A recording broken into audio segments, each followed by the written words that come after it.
নাসারাদের অনুসরণে তারা নেতৃত্ব দিচ্ছে। ইসলাম ছাড়া মানুষের অধিকার প্রতিষ্ঠা করা সম্ভব না। বাংলাদেশ স্বাধীন হওয়ার পর থেকে এই পর্যন্ত যারাই রাষ্ট্রীয় ক্ষমতায় এসেছে তারা মানুষের অধিকার নিয়ে ছিনিমিনি খেলেছে।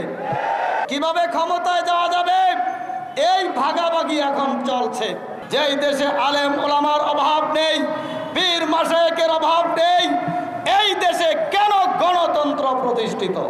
আমরা এমন এক সময়ে এই সমাবেশে উপস্থিত হয়েছি যখন বাংলাদেশের 12টি জেলা বন্যায় কবলিত।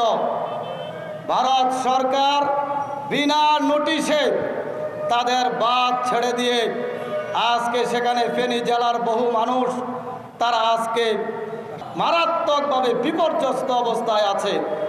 আমরা সেখানে ভাই বোন শিশুদের সকলের জন্য আমরা আল্লাহর কাছে সাহায্য চাই।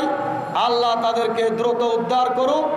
আমরা সকলেই তাদের সহযোগিতায় এগিয়ে যাই।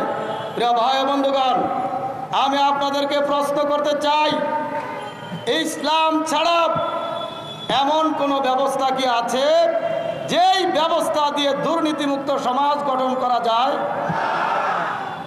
ইসলাম ছাড়া এমন কোনো ব্যবস্থা কি আছে যেই ব্যবস্থা দিয়ে বৈষম্য দূর করা যায়?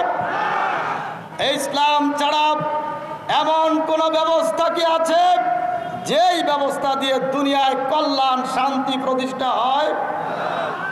তাহলে আপনারা সকলে বললেন নাই।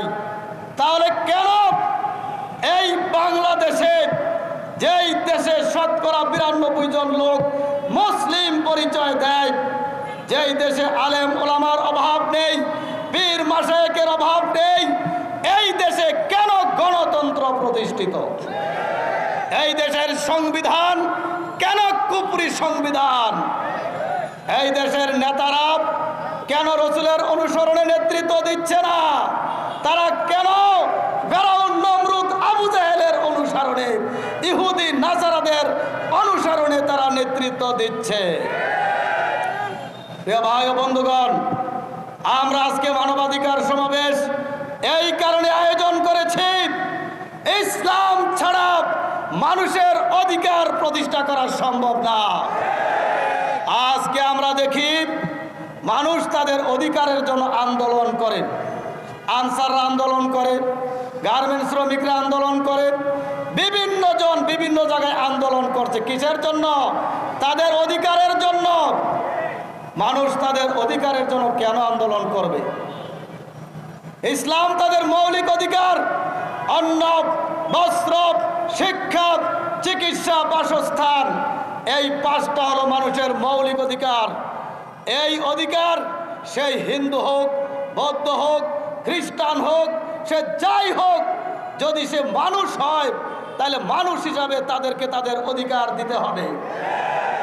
আজকে আমরা দেখেছি সেই পাকিস্তান আমল এবং বাংলাদেশ স্বাধীন হওয়ার পর থেকে এই পর্যন্ত যারাই রাষ্ট্রীয় ক্ষমতায় এসেছে তারা মানুষের অধিকার নিয়ে ছিনিমিনি খেলেছে।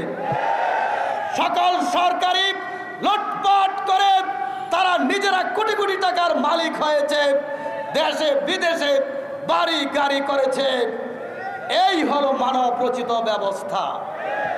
তাহলে যেই মানব রচিত ব্যবস্থা দিয়ে মানুষের অধিকার প্রতিষ্ঠিত হয় না, আমরা আজকে দেখছি সেই গণতন্ত্রের অধীনে ইলেকশন করে কিভাবে ক্ষমতায় যাওয়া যাবে এই ভাগাভাগি এখন চলছে। আমাদের দেশের এই ইসলামী দলগুলিও আজকে ক্ষমতার ভাগাভাগি করা যায়, সংসদ নির্বাচন, গণতন্ত্রের ইলেকশন কিভাবে ঐক্যবদ্ধভাবে করা যায় সেই পরিকল্পনা করছে। আমরা স্পষ্ট বলতে চাই, এই গণতন্ত্র শিরকি কুফরি ব্যবস্থা, যেই গণতন্ত্র শিরকি কুফরি ব্যবস্থা, এই গণতন্ত্রের অধীনে জোটপোট করে ইসলাম প্রতিষ্ঠা হবে না। এটা ইসলাম প্রতিষ্ঠার পথ নয়। আপনি যখন গণতন্ত্রের ইলেকশনে যাচ্ছেন, আপনি কি গণতন্ত্রের সংবিধান মেনে যাচ্ছেন না? আপনি কি জনগণকে সকল ক্ষমতার মালিক মেনে এই ইলেকশনে মানুষের কাছে ভোটের জন্য যাচ্ছেন না? তাহলে জনগণ সকল ক্ষমতার মালিক মানলে ইমান থাকে? সকল ক্ষমতার মালিক কে? আর গণতন্ত্রে বলে সকল ক্ষমতার মালিক জনগণ, এটা শিরক। আইনদাতা বিধানদাতা কে? গণতন্ত্রে বলে আইনদাতা এমপিগণ, এটা শিরক। এই কারণে আমরা ইসলামী সমাজ গণতন্ত্র মানি না, রাজতন্ত্র মানি না, সমাজতন্ত্র মানি না, কোন তন্ত্র মন্ত্র আমরা মানি না। আমরা মানি ইসলাম। ইসলামী সমাজের আমির হযরত সৈয়দ হুমায়ুন কবিরের নেতৃত্বে আমরা ঐক্যবদ্ধ হয়েছি। আপনাদেরকে ঐক্যবদ্ধ হওয়ার জন্য আমরা আহ্বান করছি। ঐক্যবদ্ধ হন গণতন্ত্র খতম করার জন্য। গণতন্ত্রের ইলেকশনের জন্য ঐক্যবদ্ধ হয়েন না। এই গণতন্ত্র খতম করে কিভাবে ইসলাম প্রতিষ্ঠা করা যাবে, আসুন আমরা এই লক্ষ্যে ঐক্যবদ্ধ হই। আল্লাহ তাআলা আমাদের একমাত্র সহায়, সাহায্যকারী।